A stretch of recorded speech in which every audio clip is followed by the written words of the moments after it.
Welcome to 7,000 Leagues Under the Sea, our alt-week content. Feast or Famine Studios is made up of real people with lives, jobs, families, and schedules that conflict more often than we'd like. So every other week, we'll be dropping a short podcast where some or all of us get together to chat about a recent episode, something specific to our table, or anything geeky that tickles our fancy. Inevitably, we will get off topic, but we hope that it helps you to get to know us a little better as players and as people. With that, let's find out who's on deck for this week's episode of 7,000 Leagues Under the Sea.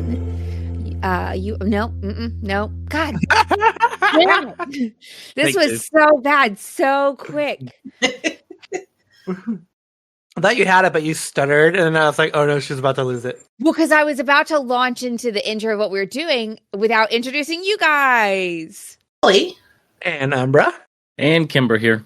This is Griselda. And tonight, we are going to be doing our first official episode recap.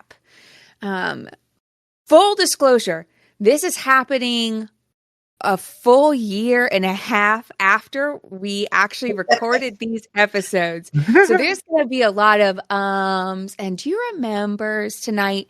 Stick with us. Well, let me look at my note. We're going to get through it together. What do you mean your notes? I'm We are collectively looking at Polly's notes, and that's the only reason that we have a reference for this evening. They're on my screen. They're my notes. Ergo.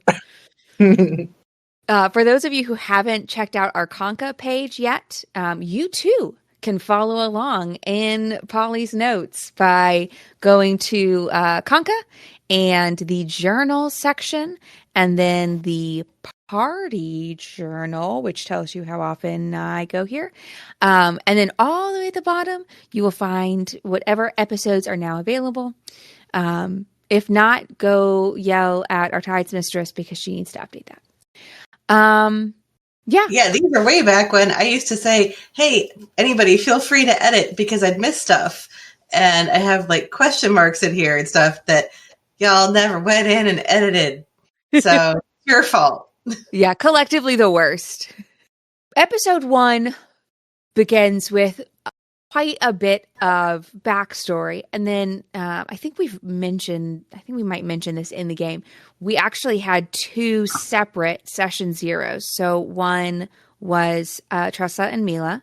And then we had another session 0 with Satali, Tatrin, and Zen. And luckily you made it out of session 0 alive.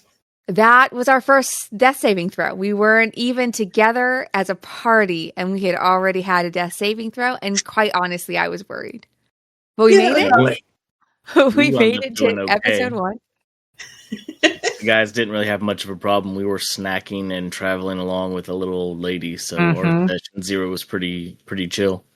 It was like those TikToks you see where it's like, someone's like sitting there, la la la la la la la, and I'm over here like fighting off demons and like dying, and yeah, it was us. We were having a great old time. Skipping. I mean, to be fair to our Tides Mistress, there was a choice. Yeah. That he gave us that we made to attack the primal shark. We did. And it was the wrong choice. Though we learned some very good lessons very early on. Yes, we did. If the word primal is in there, leave it alone. Mm-hmm. Unless they're clams. Oh, wait, no, those are prismatic. Never mind. Yes, prismatic. That's different. Long P. And lucrative. So obviously we get into character intros. I don't know about you guys. No matter how many times I do a character intro, I'm like, oh yeah, I'm so ready. Like I'm settled into who my character is and what they look like. And then I feel like I freeze every time that I have to talk about, what I look like and what you're seeing. Well, this one wasn't as bad as me in our Tuesday night campaign. Before we had come up with this concept, we knew that we were going to have the water world. I decided to play a Triton in Strixhaven. And in my mind, she's very pretty and wearing flowy clothes and da-da-da-da. And the words that came out of my mouth were fish girl. I mean, it's accurate. Less useful on this campaign as an intro, though. I mean, we're not all girls, but we are all fish. Would you consider yourself a fish, Satali? A fish. I am axolotl. One of a kind. Genuine. You don't cover Aquatic. your entire clan.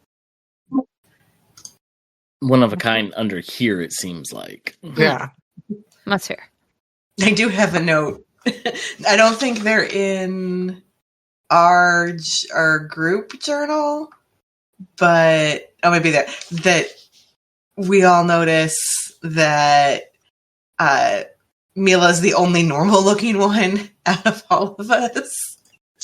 Yeah, she's just like the fish that you find in any aquarium is really the problem. Which is funny because when I created her off of this gorgeous art that I found. And, I thought that she was going to be kind of the unique one because it's obviously a play on the Triton race, but it's like koi flavored. And, I was like, oh yeah, that'll be unique. And then all of you were like, nope. Actually, that art did strangely help inspire Tressa in a way, because until you showed that to me when I was making Neriadne, and it never occurred to me that like a Triton could look in some way like a real fish. I just, pictured like silver and scaly in my head. And so when I was looking for, when we had our channel going for Waterworld, like art inspiration, and I came across beta fish and luminescent fish, I was like, oh, she could look like a bioluminescent beta fish, which isn't a thing, but hey, none of this is a thing. So nope, it's all made up. That's the initial spark of Tressa. I didn't know that. That's awesome. I think the thing that has really, especially now, a year later, I have realized that I either left out completely, and you all can tell me this or not, I either left out completely or like failed to emphasize how young Mila is. So if you are however many episodes in and you're like, oh, Mila's in her 20s or 30s. No, she is not. She is the Triton version of whatever just became legal adult is. I know I didn't put an exact age on her because I didn't want it to be like that specific. But yeah, she's like, if it were real life, 1920, essentially. Yeah, I didn't realize that at the beginning. I didn't know that you were supposed to be that young.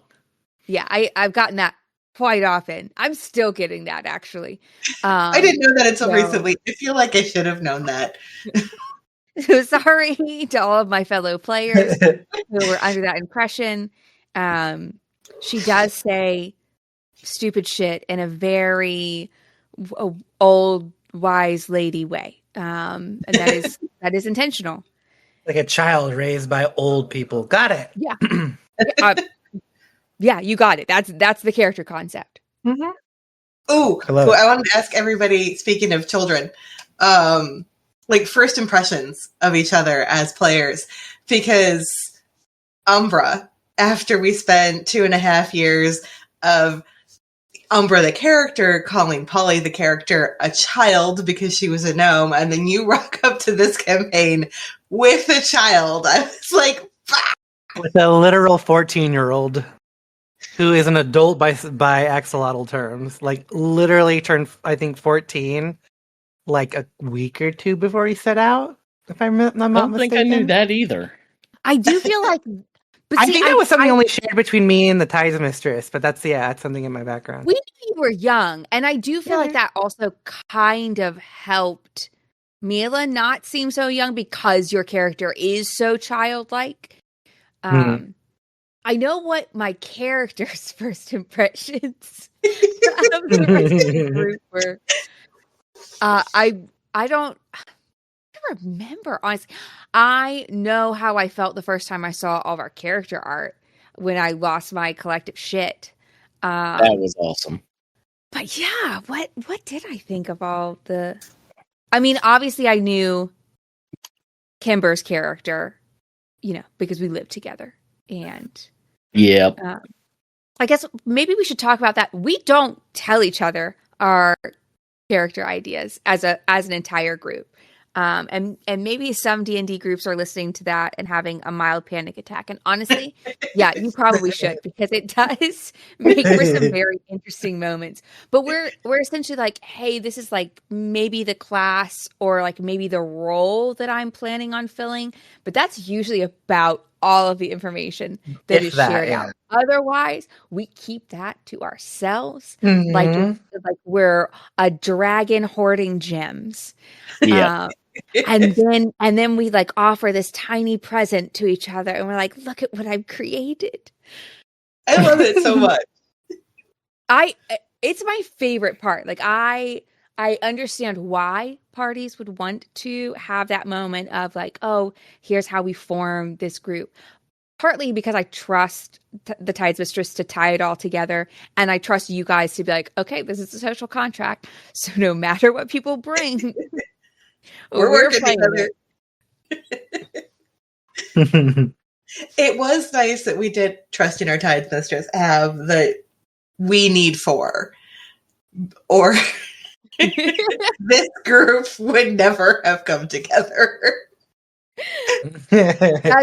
Genuinely, still to this day, one of my favorite lines. So you're talking when we all are meeting up and the concordant and we're all trying to get into this pod situation that's going on. We're learning more about it, and it's you have to have at least a minimum of 4 party members, and we had a group of 3 and a group of 2. So lo and behold, we come together as a group, and it almost was just 4 people. Yeah, no, I know exactly what Mila's opinion was there. And Tressa did not want to have to take care of a child. Again. Yeah, well. Again. It was rude. I do know it was very interesting for me. In every previous campaign that we have played together, there has been one person that has done a gender bend. Typically, one of our guys ends up playing a female character. And quite honestly, I was kind of counting on that, because I figured, yeah, there'll be at least one other girl in the other group that will be that like connect the divide for us. And that didn't happen. And sorry to disappoint. The whole first episode, I'm like, how is Mila, who I've set up to be just sexist, quite honestly, how am I supposed to make this work? And we did. Like, I genuinely feel like we got there and had some fun in the meantime. But, whew, choices. What I don't think we've said on recording yet is that we were planning this campaign and these characters from our Tides Mistress. Our like first anniversary present in the first campaign was, here are the 5 campaigns that could be our next campaign. What do you all want? And magically, we all like ordered them in the exact same order, which was really cool. Mm-hmm. But that meant there was another year and a half that campaign, and another like 4 or 5 months of the Golden Years campaign, and was like taking a little bit of a break. So we were planning these characters for 2 years practically. So we came to this began to session 1 with so much investment in these characters and needing to make this work. Yeah. Oh, there was no chance it wasn't going to. I mean, you almost had another gender bend. My original character was a gender bend. She was feisty. She was not Satolic in the slightest. She was, oh my god, maybe one day you'll see her. Yeah, no spoilers. No spoilers. Don't worry, we'll figure out a way for him to die. I don't think amazing do much. He hasn't already. Yeah, right. I mean, hey, spoilers. At this point, 7 sessions in, it's amazing that he hasn't died already. Yes. At the end of episode 1, if nobody else has anything about episode 1, the Tides Mistress introduced the idea of having like a single marker for the entire party, which I think ended up in like a week long offline discussion. And it was so hard in our private Yeah. player only chat, currently titled "We're Drowning." And wow, I just remember thinking, we can't even figure out what this is. How are we ever going to pick a name? which also was like our Tides Mistress had to threaten us to get a name out of us. It took Or us she was a going to name while. us herself. Yeah. It took But- weeks. Very mild spoiler Worse than here.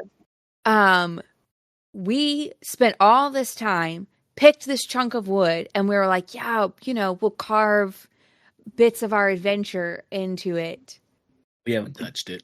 No. We haven't touched it. We We haven't touched all look at these notes, everyone who looked at these notes, and suddenly remembered that we've had an uncarved bit of driftwood with us this entire time that we were supposed to do something with. Because I totally just realized that. Yeah. Maybe we'll be Yeah, able to get some 100%. retcon and have somebody carve in like one or a couple of big moments we've had. We can pretend like we did it. We'll Yeah, sure, come totally. back in this next real-time we will. episode and be like, oh yeah, and by the way, there's this beautiful vignette on our driftwood now. Pulls out the driftwood that's totally been used before. Yeah. What are you talking about? Canonically important. Uh-huh. So I wanted to ask in this one, it's never come up since if it's spoilers for anyone's backstory or whatever, either for our audience or just for each other, you don't have to answer, but we had Mila was sketchy about the Shining Groves, and I think we were choosing where we wanted to go, and was it finding the character name Zen, I think also reacted to like, what's up with the Shining Groves and all you guys? Why did we not pick that? What was going on? It would be spoilers for listeners now. It wouldn't be spoilers for you. I'm trying to think if it will actually. No, I think it'll be fine. There is I believe the largest temple to our goddess is in the Shining Grove. Gasp. Okay. Well, dang, that would have been fun. Now, if you asked Mila now, she'd probably go. She's been through an arc. There have been things. Character growth. Yeah. You can't see all the little head movements that I'm doing right now, and I realize our listeners are not getting For her the audio bit of gas podcast. Yeah. that's happening. So, apologies. Or But we I just don't edit know. out the silence. I don't know if Zen ever shared. I'm trying to remember where he didn't want to go, but there were some very strong feelings. Zen had, this was one of my question marks, a brother-in-law, and I was like, was it a brother-in-law familiar with the Shining Groves? I don't know that he actually wanted to avoid them, but I have that note, and I still don't know why. No, Tatrin has a brother-in-law. Well, this is why you guys were supposed to look at my notes and edit them, because I'm not perfect. Yeah. See, why didn't you go and update the notes, This is Kimber? all your Gosh. fault. Yeah, no, Tatrin's brother-in-law, it's where he got his info on the Shining Groves. Oh. Tatrin didn't care where we went. He was fine either way. He wanted to go to one of the other places that had some older artifacts potentially and stuff. But yeah, that's where the information that he had came from his brother-in-law. Well, I'll fix that right now then. And now I'm left to transfer my question of, is Zen a widower, or did Zen have a sister, to, is Tatrin a widower, or did Tatrin have a sister? Yes, Tatrin has a sister. Okay. Yep. Oh my god, if we had just found out that Tatrin was a widower and none of us knew that this entire time, you should have just gone with it, actually. Really, really funny. It would have been really good. I think he's said before that he didn't have hadn't been married or anything. I'm pretty sure. He certainly doesn't seem like it. No, that was not for him. He was too caught up in work. Sure. Yeah, work. Wink, wink.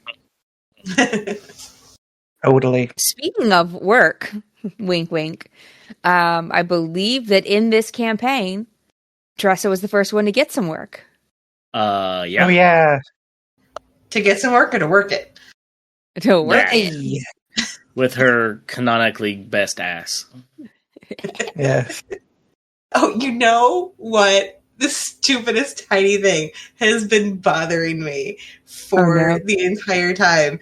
It was just a little verbal blip where when she went trolling for dudes, and I was like, and our Tides Mistress asked, whatever. I was like, yeah. She's go. I said she doesn't want to. I can't even get it. I mixed up fornicate and copulate. I'm like, no, she doesn't want to do the childbearing one. And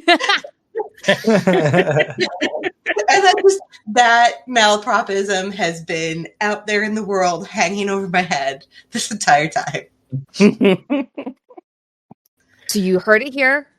She knows what the words means. Leave her alone. Yes.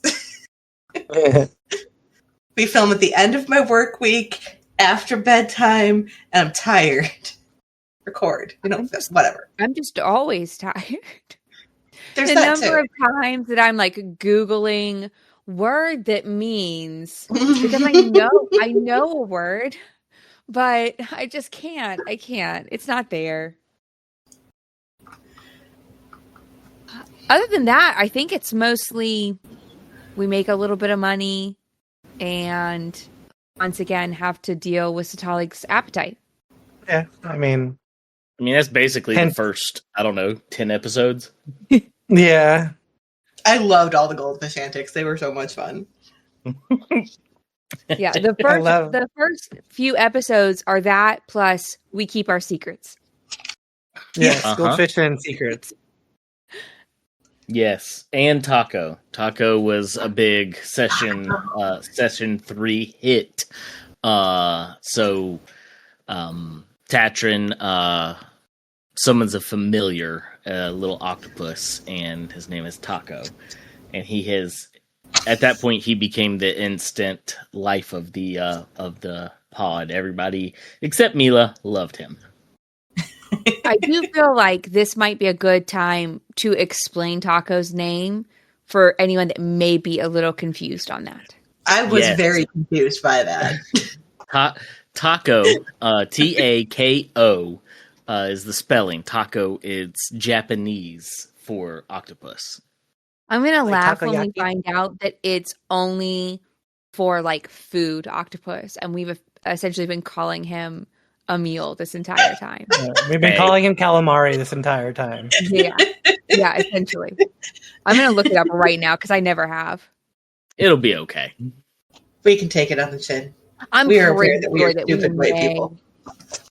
Okay, no, we're good. Whew. The term is used to refer to the marine creature itself and is a common ingredient in dishes. So There you go. I mean, he is a little snack. He is a little snack. He's the best. Wonder what he tastes like. No. You tried. In I think session, was it session 3? There was an early session where you tried to have some calamari. Oh yeah, I think you did. yes. Yeah, you did one of his little tentacles, and he slapped you with the other 7. Yes, he did. We became best friends ever since. So this is the first time that you all get to see someone in the group almost die. And we have to plan appropriately going forward and put in certain safety protocols afterwards. But the fun part for me was getting to the bandits that we took care of afterwards. And Tressa is like, what do we do? And I had this moment of, I've never considered what Mila would do in that situation. And I was just like, she's not that kind of religious. I know a lot of times I kind of treat her like a cleric, but at the end of the day, her whole point in being out in the world is to essentially hunt evil. And so once that box is checked, I feel like she would just kind of write it off. That was such an interesting moment because you're the more overtly religious character and mine is the reluctant cleric, right? So you're like, whatever, I have nothing for them. And I won't get into the specific spoilers, but Tressa has a very key moment in her backstory with a dead body. So I was like, she has to bury them. And which isn't, I suppose, we've now established the funeral rites are more of a like releasing up, but yeah, so that was disturbing for her, but she had to do it, and it was just this fun dichotomy in the way that we reacted, and I loved that. Yeah, the whole killing the bandit situation didn't really bother Tatrin much. Being with what happened in his backstory and where he was currently at mentally at this point in the campaign, it was definitely we're gonna end this. It's not a problem. I had no problem killing them. Talik had no problem dealing with them too. Thought of them as like pirates, which him and his people have dealt with on their islands, being as secluded as they are. Whoop! Spoilers. Leave it to you, Umbra. Episode 4. Episode 4 was a fun one. We have a few episodes where the consequences of our own decision making are just hilarious. And I feel like this is the first of that series. Yeah. So we had been traveling, so the pod system, as a little backstory, the pod system will help you as a newly established pod travel from one place to another. So we are currently in the process of our travel from the Concordant to our ultimate destination of the Mournicourt Depths. And so we kind of broke it up with a few, a little bit of time skip and a little bit of actual, play out sessions. And session 4 happened to be one of the, we get to and have to do something specific. And it really, there's some funny moments, and honestly, some of the best is Satalic moments, and I feel like Satalic Umbra should be the one that covers them. But yeah, it was fun. What didn't I do in that wasn't funny on those early sessions? I mean, I'm funny every session. What am I talking about? Funny. Was session 4 when I took the tumble? Yes. No. Yes. Okay. That's what I thought. I'm like, was it that early? This is You when we're didn't trying take a to. tumble. Dang. You jettisoned yourself out of it so hard that you took out other experienced people. Yeah. I mean, I thought it was fun. Oh, it was hilarious to listen to. I loved it. But it was funny to me, especially because it started with Zen being like, "Oh no, this is something I know how to do," and then it didn't go great for him. It wasn't terrible, but it didn't go great for him. And I think Mila accepted help. Mila accepted half a help. So Half a help. And it didn't go well. That's right. It did not go well. It didn't go well. Oh, how did I forget Mila that? accepted help because the boys went first and didn't, and then Tressa I think went next but she made a disparaging comment about the guys not accepting help, and that I think you had been planning on not accepting help until Tressa made a comment. Yeah, and you're like, oh no, yes, of course, that is wise. It is, Because I do try and play Mila as kind of like a bit of a tomboy and you know, not like a girl's girl, which is kind of fun because she's also not supposed to think that she thinks that all boys are stupid, and yet she's also kind of acting like one. So I've had some fun with that. And that was definitely one of those moments for me of like, oh yeah, no, she's 100% proud enough to not want to accept help. And then once it's pointed out how dumb it is, she's like, oh yes, no, right. Yes. Yeah. So I would like to say, Tatrin got in perfectly fine. Zen instructed us, and I learned, and he wound up getting in just fine. Luckily, it was a good roll for me. I feel like you're at a bit of an advantage on this recap because Kimber's the one that does all of the editing for us for the podcast. So he has listened to all of these in the not too distant past. And I will never listen to them, ever. I listen to them in like fast forward because I pick out the pieces for the animations that we're doing. So like I'll be like, oh, I remember this moment. Scroll. Wait, no, I think that was too far. Go back a little bit. So I do end up listening to a good portion of it. But canonically, my head is Swiss cheese, and so I still lose a fair bit. Amen. The thing I wanted to reminisce about with this one is, hey guys, remember when we joked about maybe Tatrin being the big bad and not anyone else in the party? Oh, that hits too close to home. Okay, wait. I feel like we can still swing around back there someday, but oh God, what episode are we on now? We are currently on 49. 49. Yeah. If you are one of those people that has an amazing memory, think about this moment in about 35 episodes. I don't know, it's probably more than that. It's probably about 40 episodes. And you'll chuckle too, okay? Stick with us, guys. I promise. There are some interesting things coming. Yeah. Oh, let's take a moment to admire the world building here too. We've got the current thing and getting into it, and then there's the like tumbleweed ship / civilization. Like, holy crap, man. Yeah. Our Tides Mistress. Well, we didn't even talk about in episode 3 when she had come up with a whole thing for soup and what that would be like in the ocean. Yeah.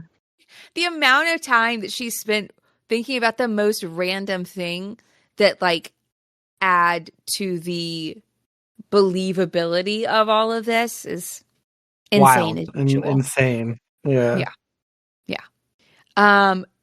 Oh God, these were back to back.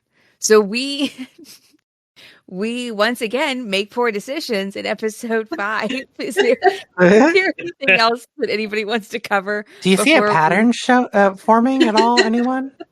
I really thought there was some time between these, but there was not. No, this was the same travel. It's our job to do this, guys. Yeah. We gotta keep it fun. No, it was definitely a back to back. So I remember when Umbra's character Satalik is trying to get Taco's assistance with stealing something from Tatrin.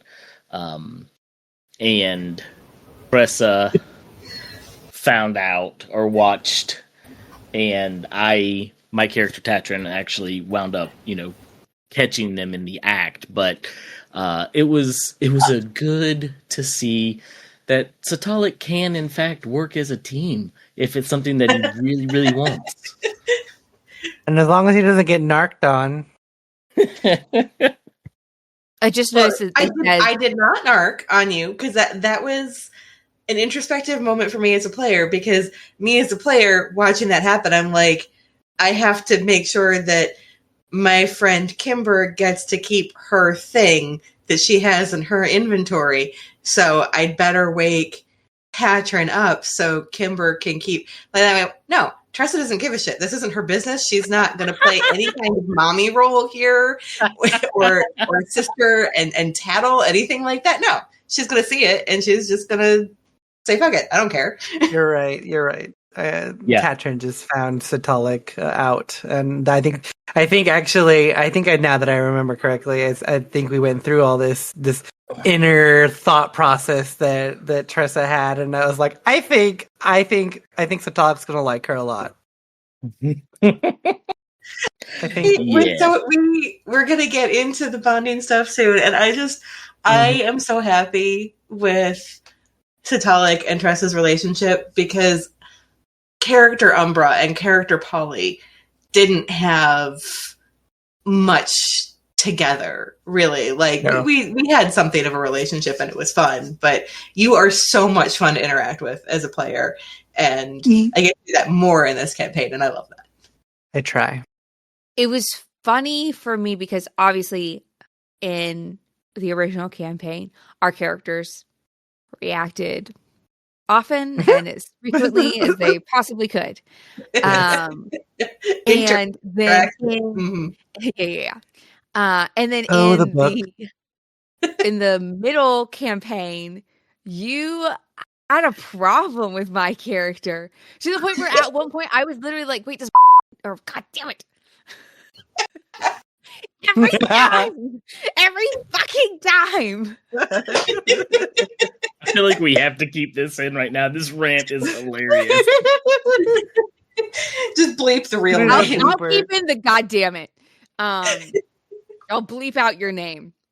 Okay. But back to what I was saying, which was that I was a little bit afraid that I had like pissed you off in real life. Because I don't even remember how the like little rivalry that we had started in that campaign, but we definitely had one. I think that's usually how those kind of relationships start, right? I mean, and so then this one, I was like, I don't know how Mila would even begin to approach this tiny being. So it really just became like, it's just not a child. Gonna as much as possible. So we've been like the full range of all the different relationships that we could have at this point. Except for true enemies. Maybe we'll do that someday. Yes. After those particular shenanigans, though, when we realized that we apparently overstayed our welcome in camp one morning, and the Dolphin Corps that we're supposed to meet up with comes and finds us. And I want to address something right now, because I know what you all are doing in your heads right now. You are building a ship. And the ship doesn't even have a good name because they both end in A. And so it's very difficult to put Mila and Tressa together. And I know that you're going to read into her interaction with the captain as her like staking her claim. I'm not going to comment about anything that could happen in the future. I am saying that at this moment in time, Mila is very much in a, she should have some sort of like, not leadership role, but she should be a person that is trying to help take charge as much as possible and fill in whenever needed. And so when this captain comes in, it is this moment of like, I'm a leader too. And so it is not a reaction to Tressa. It is a reaction to the man. Basically, she was swinging her metaphorical dick out to this captain. Yeah. The one that I can't have, because I think every creature that does have one is an idiot.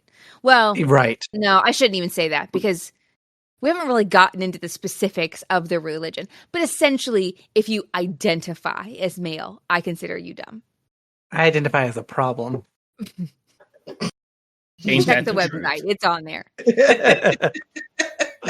So I'm safe. All right. Got it. That clear. What happens with the dolphins, guys? Not a I whole had a lot great for me. time. I had a great time. I don't know what you're talking about. More fantastic world building from our Tides Mistress. I loved these dolphins. I've always wanted them to come back. Someday. Is it Zen that has a standing invitation to join? Who was it that did so well? I think it was Zen. It might have Zen been and Zen. Satalik. Yeah, we Both both did did really well. According to the notes, yes, they did. The one person who did you? not do well. Who This hasn't was been that? saved? I had build plans for Tressa, and this was the beginning of maybe I need skill expert, and I need to pick up animal handling for this campaign. Yeah. It was fun for me because I got to catch you, Yeah, It was which fun was to watch. again a friend thing. sister thing. Don't Mhm. downgrade this relationship. And they were roommates. Okay, but if I do fall for you, then I'm falling for my sister. So Awkward. We have made been out with very your clear. Satalik mistook us for sisters. I'm sorry. and I then- just lit the fires again. That's true. I did mistake you guys originally for sisters. yes. Even And we though affirmed. it's Yes, in nothing fact, we alike. are. And I still could probably tell people that and they'd believe me too. Because, I mean, honestly. Yeah, we do kind of fight like sisters too. Mm-hmm. I love it. All gold. It works. Is there anything else on episode 5? I mean, there is.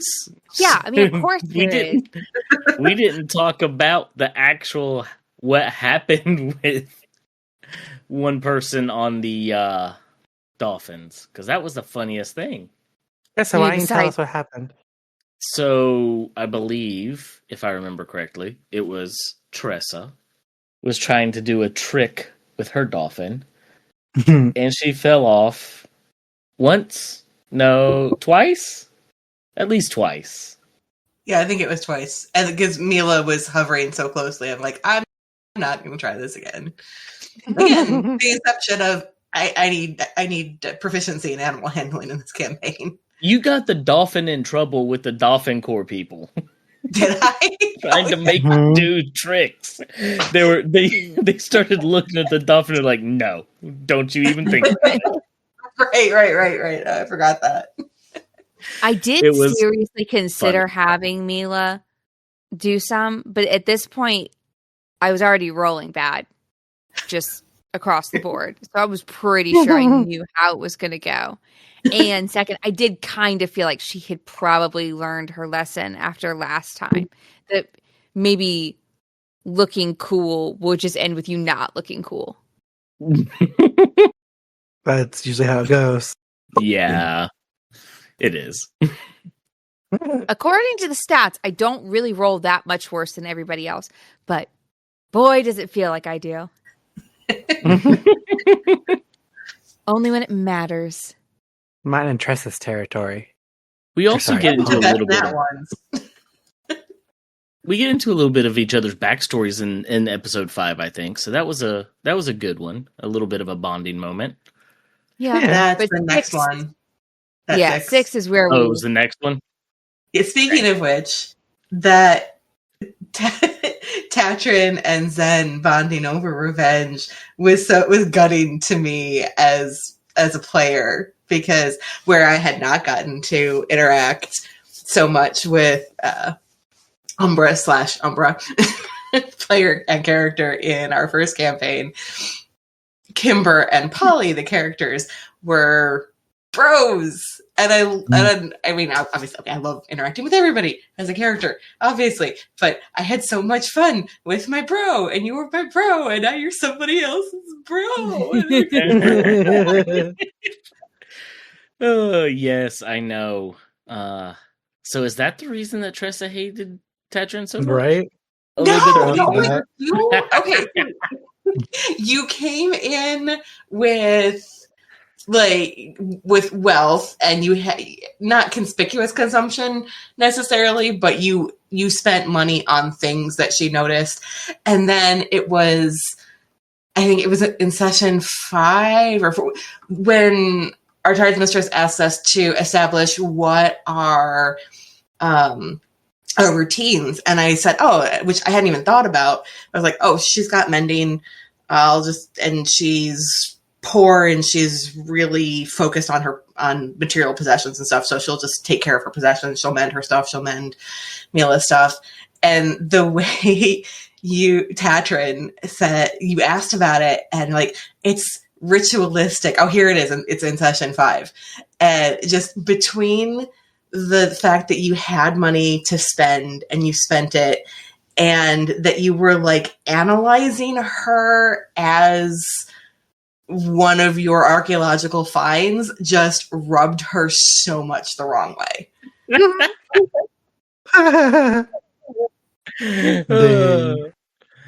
Yeah, I could feel the lack of love for quite a while. Mm-hmm. But luckily, I know you as a player, you're gonna roll with that, and you know that it's not personal, actually about you as a player. Oh gosh. Yes. So it's so much fun to have that freedom to rib each other and character, and to have tension and discomfort with the characters, but not with each other. Once again, come back to us in a few episodes. Yes. But in session 6, a few of us, not all of us, come clean about some backstory items. Mm-hmm. And that was a fun one, because we really had, we played it pretty closed up until that point, just across the board. Mm-hmm. I mean, I think that whole session was basically that. Like, I mean, that's the vast majority of it, was a lot of just backstory. But yeah, everybody had been very closed mouth. To be fair, Mila still doesn't give a lot. Well, yeah. I did that was a hard one for me. It's always interesting because, like, obviously I want all of the details to be out there, because that is where all the interest is. So it's this weird juxtaposition of, like, I want you all to know all of the details now so that it can become part of the story. And my character is not very trusting across the board. And then especially with a bunch of guys that she's, been conditioned to think are an inferior species, essentially. And who are a bunch of chuckle fucks, to be fair. Yeah, pretty much. Yeah, y'all did not make it easy on me. I'm just an innocent child here. You all, but you did not make it easy on me. I think that there was probably some grace given for your age. Mostly your stature, because she was pretty sure that you had to be a child with as tiny as you were. But hey, sure. it was the first, like, real bonding moment. Yes. I am impressed with so many of us, not all of us, but so many of us went heavy, tragic, sad boy, sad girl in this one. But we all had very different stories. Yeah. Like my first D&D character I've ever, first in a long time that I had made that didn't have such a tragic. Both parents are alive, home's intact, all family members accounted for, all fingers and digits. He just was like, hey, I'm an adult. My uncle went adventuring. Bye. I think technically both of my parents are still alive. We still don't know if her biological parents are alive.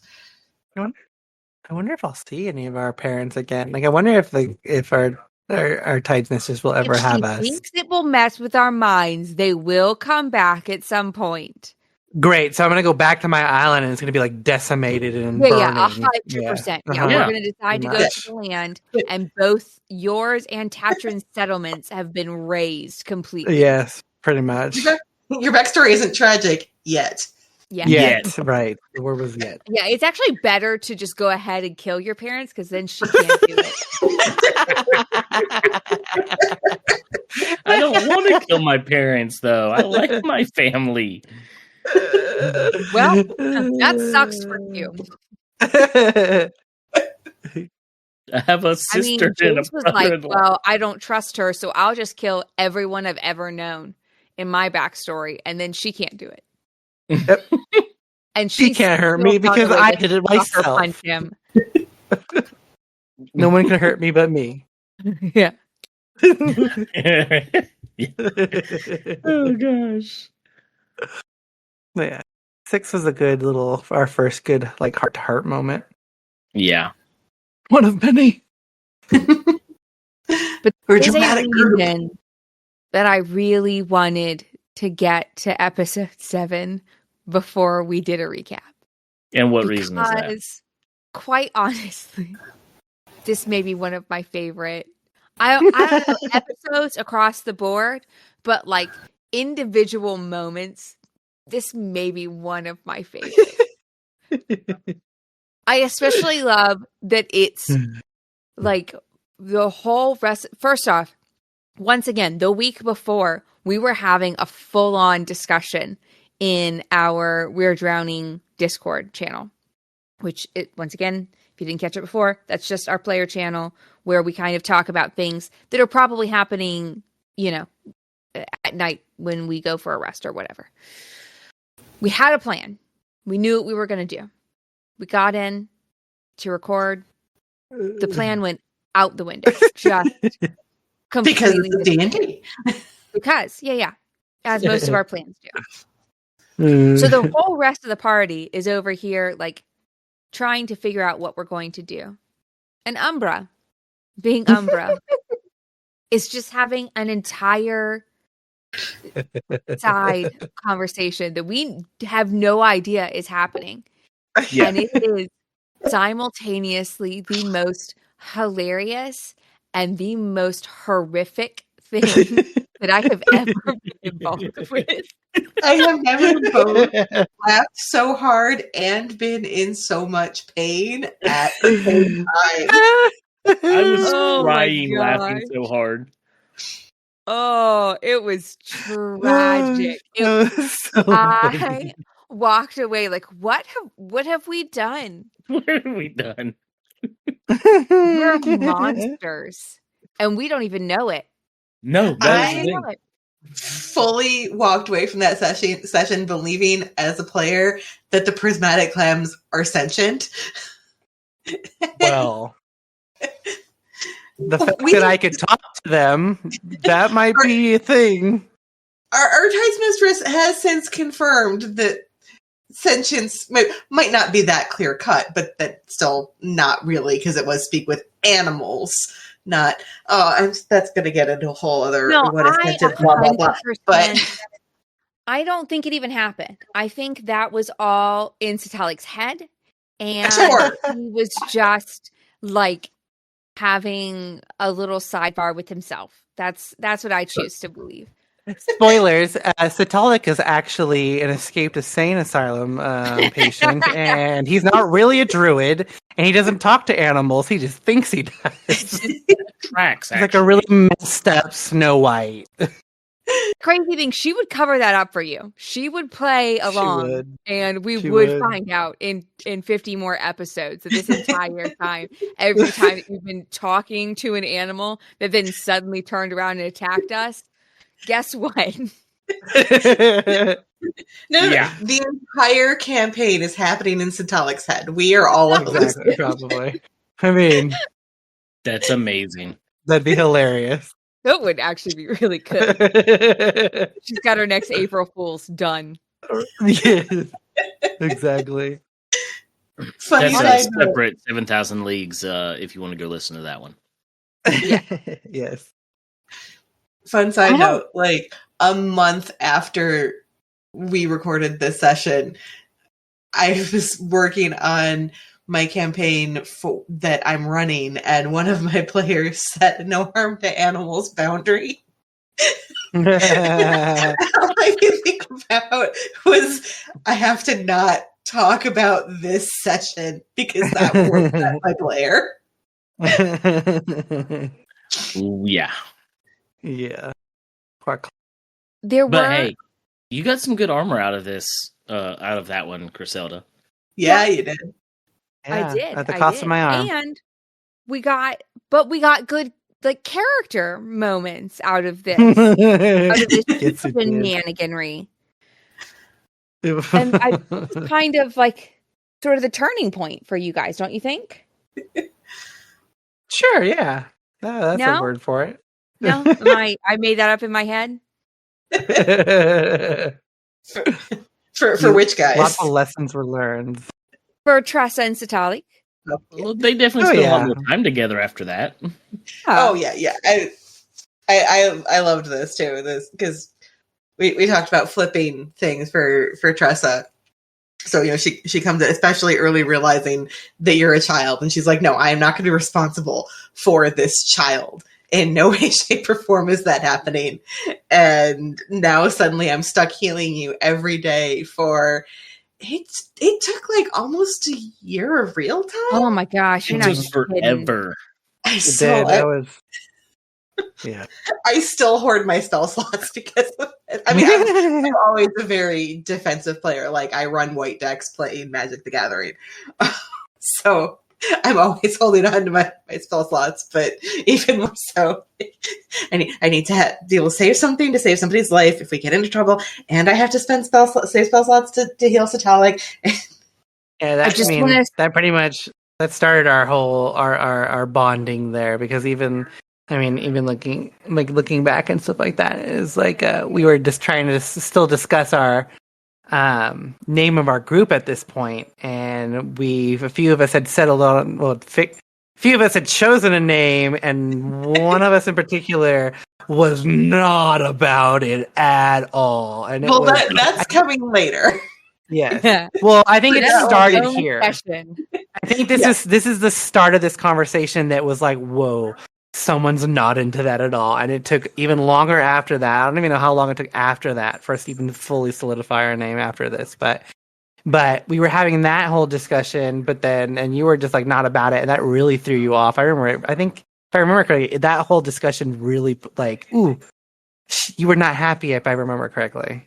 Well, okay, yeah. So all of that out of character it took us for fucking ever to agree as a group on a name, and we did. The player. Well, I think I rubber stamped every single name that got suggested. Yes. I'm like, I love them all. It's great. I was Mikey. It's fine. But I did like the name that we chose. But I realized in the process of picking that name that Tressa would have a hugely important backstory reason that she would hate it. And I would have to work with that. So I outlined very clearly. Normally, we don't plan as a group, hey, this is how our interactions are going to go. But we play it where it lies at the table and shit happens. But to arrive at this name, we needed to have some specific conversations happen at specific times to get Tressa to agree with it. And they didn't quite happen. They were supposed to. No. So no, but I did love that though, because you were saying you were like, as a player you were all about the name, but your character, you were like, there's a specific reason why she would not be about this. But if you want to convince her as a group, you need to do X, Y, Z, and this, and that. And we're like, all right, cool. No, we're not doing that. We pissed you off more. But in all seriousness, I did like that. You were like explaining out as a player, like you loved it, but you're like, nah, to convince my character, you've got to do all this. And I was like, oh, cool. And we still didn't do it. I just want to read this real quick. Zen, completely disregarding Tressa's clearly stated boundary that she absolutely has a problem with taking the name Prism, asked the group if they considered the name any further. Yep.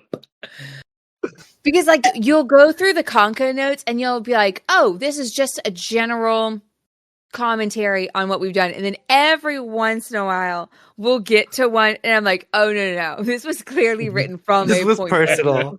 Yeah. Yeah, Tressa and I cooperate to write these in my head. And we're both different degrees of salty. But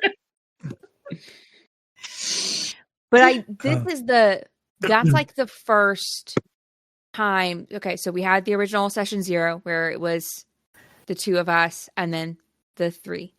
That was the first major connection between those two groups.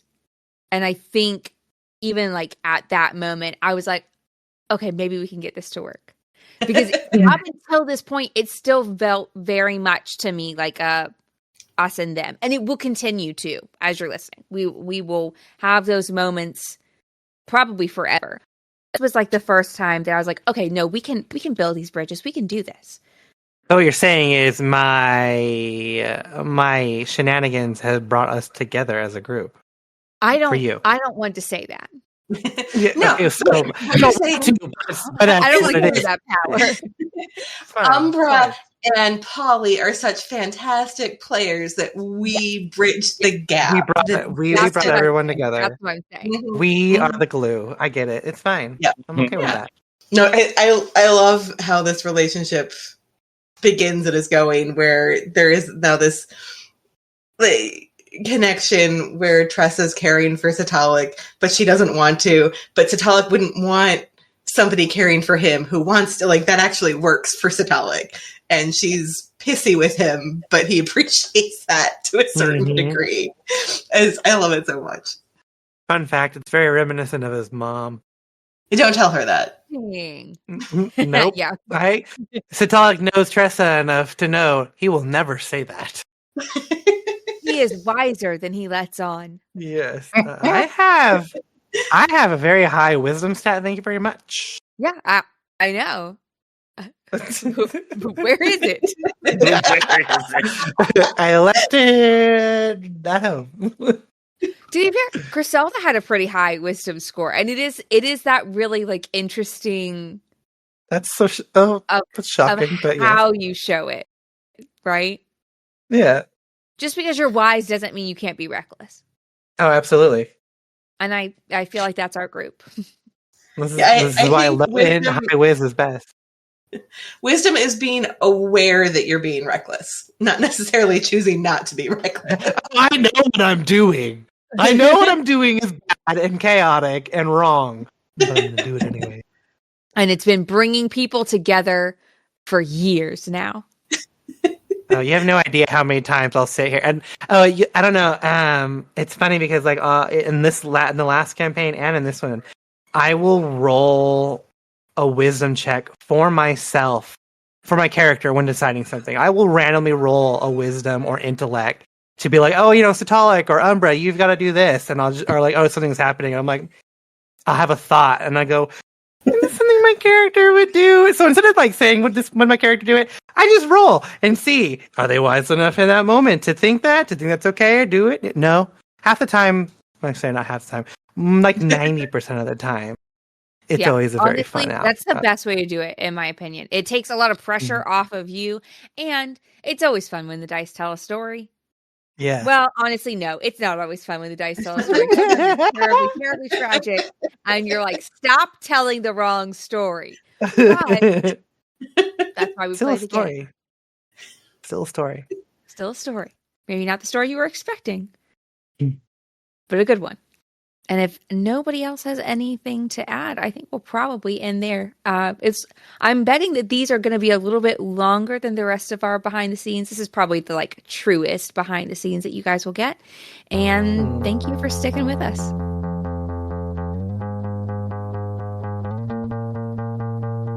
Thank you again for diving in with us. We hope that you enjoyed listening to that half as much as we enjoyed making it. Tune in next week for the continuation of our story from Feast or Famine Studios.